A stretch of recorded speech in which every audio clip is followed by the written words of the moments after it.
সত্য ভয়ের ঘটনা। আসসালামু আলাইকুম। দেশ ও দেশের বাইরে যে যেখান থেকে আমাদেরকে শুনছেন সকলকে স্বাগত জানাচ্ছি। আশা করি সবাই ভালো আছেন, সুস্থ আছেন। আপনাদের পরিচিত কারোর সাথে ঘটে যাওয়া বা আপনাদের এলাকায় ঘটে যাওয়া বা আপনাদের পার্শ্ববর্তী এলাকায় ঘটে যাওয়া সত্য ভয়ের ঘটনা আমাদেরকে শেয়ার করতে পারেন। আপনারা যেমন ঘটনা পাঠান আমরা তেমন ভাবেই উপস্থাপন করার চেষ্টা করি। কোনো ঘটনা ছোট, মাঝারি, আবার কোনো কোনো ঘটনা বড় হয়। বড় ঘটনা আমরা খুব কম পাই। আমরা যারা ঘটনা উপস্থাপন করছি আপনাদের সামনে, আপনাদের বিশেষ করে আমি উপস্থাপন করছি, আপনাদের কাছ থেকে ঘটনা নিয়ে মডারেটর প্যানেল সেগুলো সিলেক্ট করছেন। এখানে আমরা কিন্তু কেউ ঘটনা লিখি না। আপনারা যেভাবে পাঠান ঠিক সেভাবেই আমরা উপস্থাপন করার চেষ্টা করি। যার কারণে আমরা যদি ঘটনা লিখতাম তাহলে কিন্তু দীর্ঘ ঘটনা প্রতিনিয়ত আপনাদের সামনে উপস্থাপন করা সম্ভবপর হতো আমাদের জন্য। কিন্তু আমরা আপনাদেরকে একটি প্রতিশ্রুতি দিয়েছি যে আমরা ইনশাল্লাহ আপনাদের সামনে সত্য ভয়ের ঘটনাগুলো উপস্থাপন করার চেষ্টা করব। যার কারণে আমরা ঘটনা লিখে বড় করতে পারি না। আপনারা যেভাবে পাঠাচ্ছেন ঠিক সেটাই আপনাদেরকে আমরা শোনানোর চেষ্টা করছি। প্রিয় লিসেনার্স, কথা আর বাড়াবো না, ঘটনাতে চলে যাই। Stay tuned with FT Shorts. এই ঘটনাটির একটা বিষয় বোঝার জন্য আপনাদেরকে ছোট্ট একটি বিষয় উপস্থাপন করতে চাই, যেটি আমি নিজে দেখে এসেছি। সেটি বললে আপনারা অনেকে বুঝতে পারবেন, আর যারা সৌদি আরবে রয়েছেন বিশেষ করে তারা এটা খুব সহজেই বুঝতে পারবেন।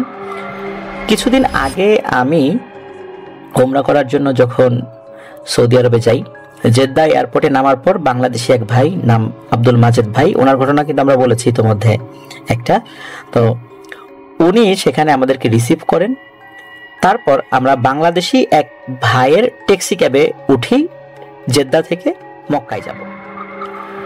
যাওয়ার পথে আমি দুই পাশে দেখতে পাই যে অসংখ্য তাঁবু টানানো, তাঁবুগুলো খুব আলোকসজ্জা করা। তো এটা দেখার পর আমার কাছে মনে হলো এখানে মনে হয় মেলা হচ্ছে।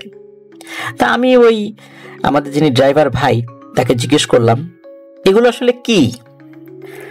আমার কাছে মনে হলো যে ওখানে বিশাল মেলার আয়োজন, কিন্তু এভাবে মাইলের পর মাইল কিছু দূর পর পর এরকম তাঁবুগুলো আলোকসজ্জা করা, এটা তো আসলে মেলা হতে পারে না। মেলা হলে একটা জায়গায় হবে। তখন আমাদের ওই ড্রাইভার ভাই আমাদেরকে বললেন যে এটা আসলে সীসা খাওয়ার জায়গা।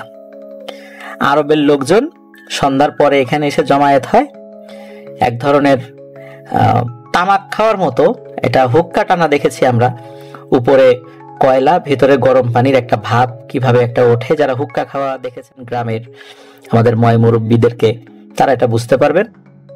সীসা খাওয়া আমি নিজে সরাসরি কখনো দেখিনি যদিও বা, তো এটা এক ধরনের নেশাই বলতে হবে। এই সীসা খাওয়ার জন্য এতগুলো তাঁবু, আরবের লোকজন এখানে এসে বেশ আমোদ ফুর্তি করে সীসা খায়।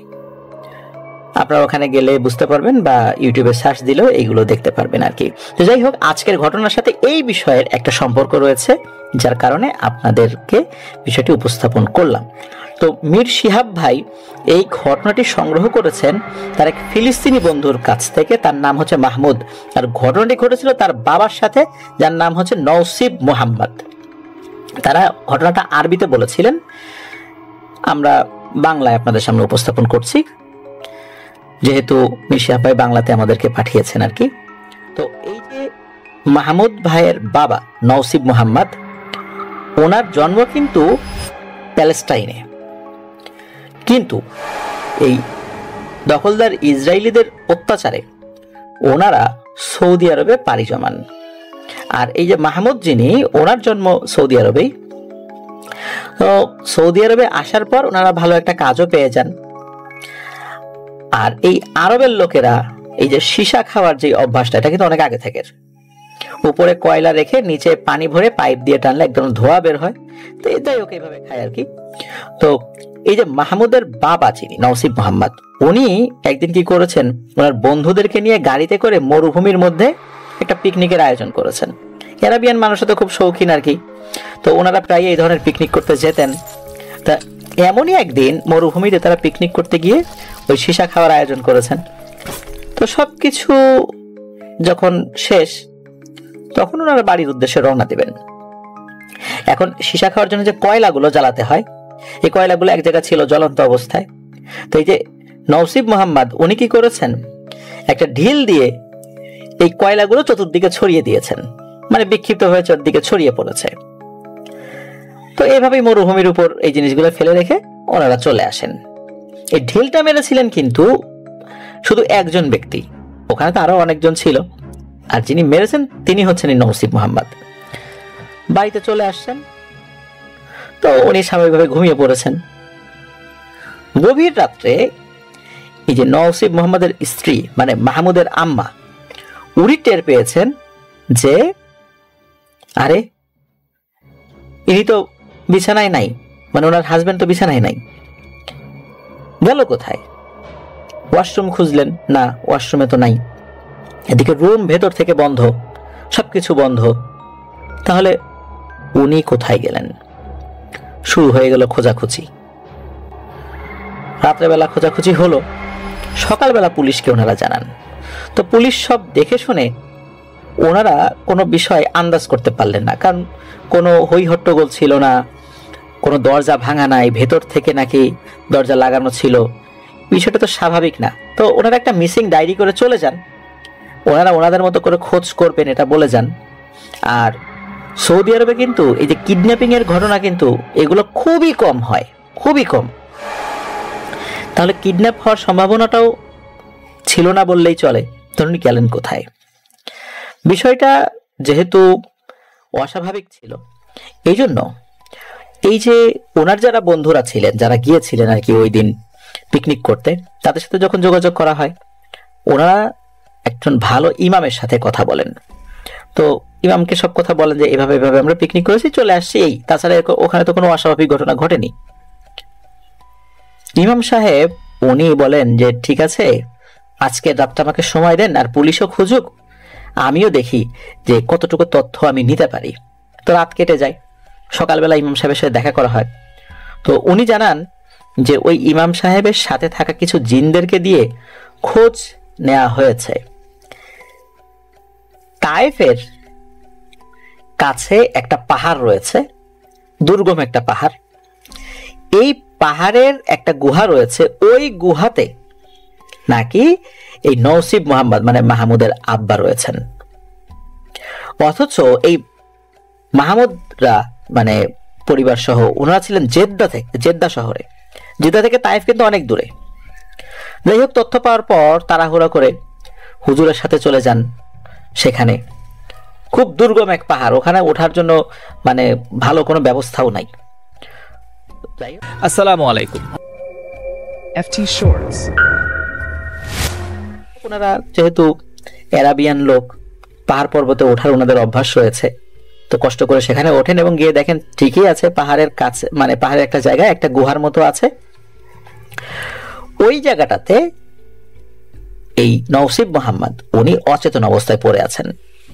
তো ইমাম সাহেব ওনাকে ঝাড়ফুঁক করে জ্ঞান ফেরান, ওনাকে ওই অবস্থা থেকে আস্তে আস্তে ধরে ধরে নিচে নামানো হয়, তারপর গাড়িতে করে বাড়িতে নিয়ে যাওয়া হয়।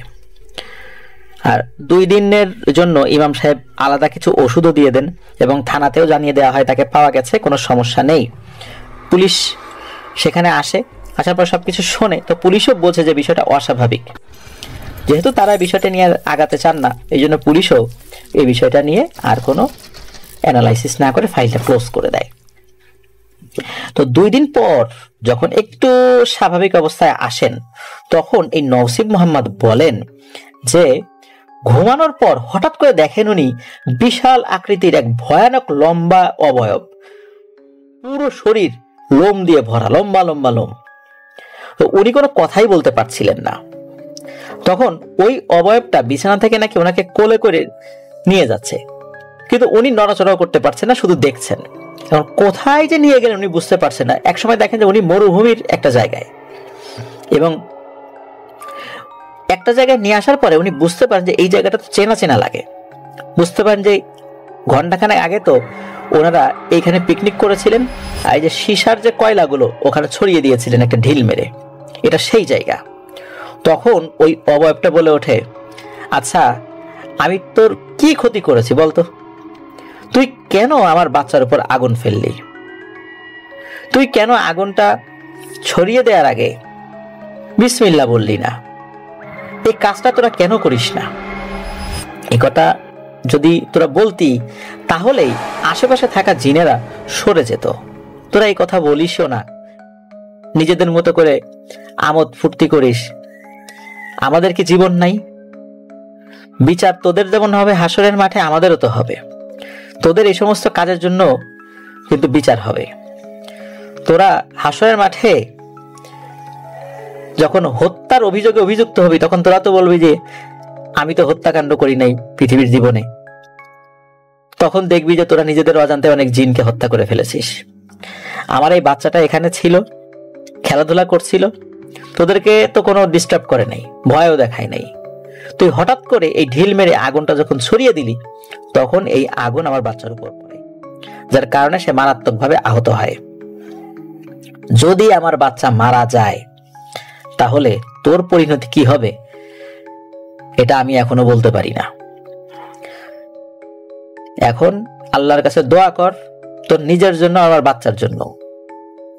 তখন এই নওসিব মোহাম্মদ বলেন যে আমি তো আসলে দেখতে পাই নাই, আমার তো ভুল হয়েছে, আমাকে ছেড়ে দাও, আমাকে মাফ করে দাও।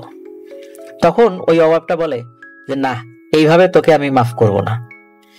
আমার বাচ্চার যেই অবস্থা, এই অবস্থা যখন আমি নিশ্চিত হব যে আমার বাচ্চা বেঁচে গিয়েছে, তখন আমি তোকে ছাড়বো। তো এরপর নাকি আবার তাকে নিয়ে যেন কোথায় চলে যায়, এরপর আর কিছু বলতে পারে না। তখন ওরা যখন জ্ঞান ফেরে, তখন আর কি দেখে যে পরিবারের সদস্য ওনাদের পাশে, মানে ওই পাশে আছে, ওই গুহার ওইখানে। সবকিছু শুনে ইমাম সাহেব বলেন যে আচ্ছা ঠিক আছে, আমি আপনাকে একটু ঝাড়ফুঁক এবং পানি পড়া দিয়ে যাচ্ছি, তো এটা আপনি আমল করবেন, আর আমি ওই জিনটার সাথে কথা বলবো আজকে রাত্রে। তো পরদিন সকালবেলা ইমাম সাহেব আসেন এবং বলেন যে আমি ওই জিনের সাথে কথা বলেছি, জিনটা খুবই শক্তিশালী, কিন্তু ও মুসলিম জিন, খুব ভালো জিন। আমি তাকে বুঝিয়ে বলেছি, সে মানতে রাজি হয়েছে যে তোমার কোনো ক্ষতি করবে না, কিন্তু সে খুব মনে কষ্ট পেয়েছে যে তুমি এইভাবে আগুন ছড়িয়ে দিয়ে তার বাচ্চার ক্ষতি করেছো। ওরা তো তোমার কোনো ক্ষতি করতো না, ডিস্টার্ব করতো না ওইখানে, কিন্তু এই কাজটা করে তো তুমি ভুল করে ফেলেছো। তবে ও তোমাকে ভয় দেখাবে স্বপ্নের মধ্যে, এটা ও করবে, এটা ওর ক্ষোভের জায়গা থেকে, কিন্তু ওর বাচ্চা যদি মারা যায় আমি তোমার কোনো উপকার করতে পারবো না। এখন কি করণীয়? হতে পারে ওর বাচ্চাটা মারাও তো যেতে পারে, তাই না? যদি মারা যায়, তখন ইমাম সাহেব বলেন যে ওই জিনটা খুব ভালো, ও সোমবার এবং বৃহস্পতিবার নফল রোজা রাখে, যেটা সুন্নাহ দ্বারা প্রমাণিত। তো তুমি ওর ইফতারির ব্যবস্থা করবা সোমবার এবং বৃহস্পতিবার। যেই জায়গাতে ঢিল মেরে তুমি আগুন ছড়িয়ে দিয়েছিলা, মানে কয়লার আগুন ছড়িয়ে দিয়েছিলা, তুমি ওই জায়গায় গিয়ে ওর ইফতার রেখে আসবা। ও ঝাল ছাড়া গরুর মাংসের যে খ্যাপসা, খ্যাপসা এক ধরনের আরাবিয়ান খাবার, তো ওইটা রেখে আসবা। তো তোমার এই মেহমানদারিতে হয়তোবা ওর বাচ্চা যদি পরবর্তীতে ক্ষতি হয়ও, যেহেতু তুমি ইফতার দিয়েছো তাকে, ওর মনটা নরম হবে, ও তোমাকে কিছু বলবে না। আর যদি ওর বাচ্চা সুস্থ হয়ে যায় তাহলে তার কোনো সমস্যাই নেই। তো এই বিষয়টাতে ওই জিনটাও রাজি হয়েছিল, কিন্তু জিনটা ওই ইফতার যে তার কাছ থেকে নেবে, বিষয়টা সে একটু দ্বিধাদ্বন্দ্বে ছিল। জিনটাও জানতো যে তার কাছ থেকে ইফতারি নিলে পরবর্তীতে তার তো আসলে কোনো ক্ষতি করতে তারও বিবেকে বাঁধবে। তারপর রাজি হয়, যেহেতু ইমাম সাহেব অনুরোধ করেছিলেন। তো 3 মাস এরকম করেছিলেন। ওই জায়গাটা খুব বেশি দূরেও ছিল না ওই নওসিব মোহাম্মদের বাসা থেকে। তো 3 মাস এমনটা করেছিলেন। 3 মাস উনি মাঝে মাঝে স্বপ্নে ওই জিনটাকে দেখতেন, ওই জিনটা ভয় দেখাতো যে আমার বাচ্চার যদি কিছু হয় রে নওসিব, তোর কিন্তু আমি ছাড়বো না। তো 3 মাস পর ইমাম সাহেব জানেন যে ওর বাচ্চা সুস্থ হয়ে গেছে, আর 3 মাস পরে উনিও এই বিষয়টা থেকে একদম মুক্তি লাভ করেন। পরবর্তীতে ওনার সাথে আর কোনো ঘটনা ঘটেনি। তো এরকম 3টা মাস ওনার সাথে এরকম প্রবলেম চলেছিল। প্রিয় লিসেনার্স, এটি ছিল ঘটনা, আর আশা করছি ঘটনাটি আপনাদের ভালো লেগেছে। এর মধ্যে শিক্ষণীয় ব্যাপারও রয়েছে। এর আগেও আমরা একটা শর্ট আপলোড করেছিলাম, সেখানে সৌদি আরবের একটি বিষয় আপনাদেরকে বলেছিলাম যে বেসিনে গরম পানি ঢালার সময় ওই পাইপের মধ্যে থাকা একটি জিন মারা গিয়েছিল। এটা কিন্তু এই ঘটনাটা পুরো বিশ্ববাসী জানতে পেরেছিলেন সৌদি আরবের একজন প্রখ্যাত আলেমে দিন ইবনে বাজ রহমতুল্লাহ আলাইহির মাধ্যমে। তো উনি এই বিষয়টা বলেছিলেন যে উনি একটা রোগীর ট্রিটমেন্টে গিয়েছিলেন, তখন এরকম ওই রোগীর ভেতরে থাকা জিনটাকে প্রশ্ন করেছিলেন, তুমি একে কষ্ট দিচ্ছ কেন? তখন বলেছিলেন যে ও তো গরম পানি বেসিনে ঢেলে দিয়ে আমার বাচ্চাকে হত্যা করেছে। তখন উনি বলেছিলেন ও তো আর বোঝে নাই, আর পাইপের মধ্যে তোমরা থাকো, এটা তো মানুষের জানার কথা না। তখন জিন বলেছিল ও যদি বিসমিল্লাহ বলে ঢালতো তাহলে এর ভেতরে থাকা জিনেরা সাথে সাথে সরে চলে যায়, কিন্তু ও তো এই কাজটা করেনি, আর এই কারণেই ওকে কষ্ট দেওয়া হচ্ছে। যাই হোক, ওই সমস্যা থেকে উনি নিষ্কৃতি পেয়েছিলেন। তো আমরা কিন্তু প্রতিনিয়ত এই ধরনের সমস্যায় মানে পড়ার জন্য নিজেদেরকে প্রস্তুত করে রেখেছি। সেটা কিভাবে? সেটা হলো আমরা কিন্তু দেখা যাচ্ছে যে যখন ওয়াশরুমে যাই, আমাদের এখন যে বিভিন্ন ধরনের গরম পানির যে ব্যবস্থাটা, গিজার আছে, তারপর বিভিন্নভাবে আমরা আলাদাভাবে পানি গরম করে বালতির মধ্যে ঢেলে গোসল করি বা অন্যান্য কাজ করি, হুটহাট করে ঢেলে দেই। তো ওয়াশরুমে কিন্তু ভালো জিনেরা থাকে না সাধারণত, যার কারণে ওদের যদি ক্ষতি হয় তাহলে আমাদের উপর তারা অ্যাটাক করতে পারে। এখন করণীয় কি? করণীয় একটাই, এটা এই ঘটনা এবং ইবনে বাজ রহমতুল্লাহ আলাইহির মাধ্যমে যে ঘটনাটা আমরা পেয়েছিলাম, সেখানে দেখা যায় যদি আমরা বিসমিল্লাহ বলে পানি ঢেলে দিই তাহলে কিন্তু এই সমস্যা থেকে আমরা নিষ্কৃতি পেতে পারি। এই বিষয়টা আমরা খেয়াল রাখবো। আমাদের কারণে যদি জিনদের ক্ষতি হয় তাহলে এর একটা প্রভাব আমাদের উপর নিঃসন্দেহে পড়বে, তাই না? এই জন্য বেসিনে পানি ঢালি বা যেখানেই এমন কোনো জায়গায় আমরা গরম পানি ঢেলে দেই না কেন, অবশ্যই বিসমিল্লাহ বলে আমরা আগে একটু সতর্ক করে দিব বা বিসমিল্লাহ বলে ঢেলে দিব, তাহলে ইনশাল্লাহ জিনেরাও রক্ষা পাবে, আমরাও বিপদ আপদ থেকে রক্ষা পাবো। শুধু জিনেরা না, সেখানে তো এমন কোনো প্রাণী থাকতে পারে, কুকুর থাকতে পারে, বিড়াল থাকতে পারে, দেখলো বাসার বাইরে আমরা ঢেলে দিয়েছি, তাদের গায়ে পড়তে পারে, ওদের অভিশাপের কিন্তু আমরা শিকার হব। এই জন্য আল্লাহ আমাদেরকে এই বিষয়ে সতর্ক থাকার তৌফিক দান করুক। ধন্যবাদ। Assalamu alaikum. FT Shorts.